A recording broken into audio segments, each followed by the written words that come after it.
যে তোমার মৃত্যু আমাকে অপরাধী করে দেয়। আমার ঠোঁট শুকনো হয়ে আসে, বুকের ভেতরটা ফাঁকা, আর তাই অবিশ্রান্ত বৃষ্টিপতনের শব্দ, শৈশব থেকে বিষণ্ণ দীর্ঘশ্বাস। যে তোমার মৃত্যু আমাকে অপরাধী করে দেয়। বলভিয়ার জঙ্গলে নীল প্যান্টালুন পরা তোমার ছিন্ন ভিন্ন শরীর, তোমার খোলা বুকের মধ্যখান দিয়ে নেমে গেছে শুকনো রক্তের রেখা। চোখ দুটো চেয়ে আছে, সেই দৃষ্টি এক গোলার্ধ থেকে ছুটে আসে অন্য গোলার্ধে। যে তোমার মৃত্যু আমাকে অপরাধী করে দেয়। শৈশব থেকে মধ্য যৌবন পর্যন্ত দীর্ঘ দৃষ্টিপাত।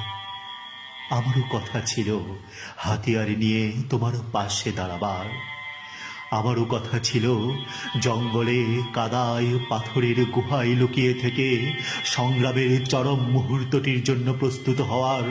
আমারও কথা ছিল রাইফেলের কোঁদো বুকে চেপে প্রবল হুঙ্কারে ছুটে যাওয়ার।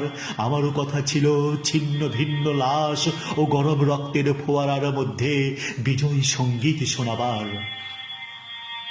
কিন্তু আমার অনবরত দেরি হয়ে যাচ্ছে।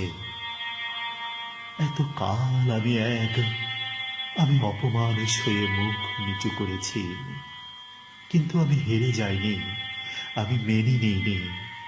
আমি ট্রেনের জানলার পাশে, নদীর নির্জন রাস্তায়, ফাঁকা মাঠের আলপথে, শ্মশান তলায়, আকাশের কাছে, বৃষ্টির কাছে, বৃক্ষের কাছে, হঠাৎ ওঠা ঘূর্ণিধুলোর ঝড়ের কাছে আমার শপথ শুনিয়েছি।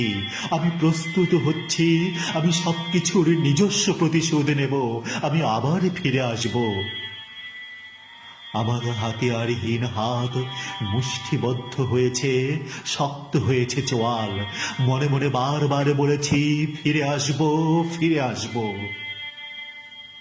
যে তোমার মৃত্যু আমাকে অপরাধী করে দেয়। আমি আমি এখনো প্রস্তুত হতে পারিনি। আমার অনবরত দেরি হয়ে যাচ্ছে।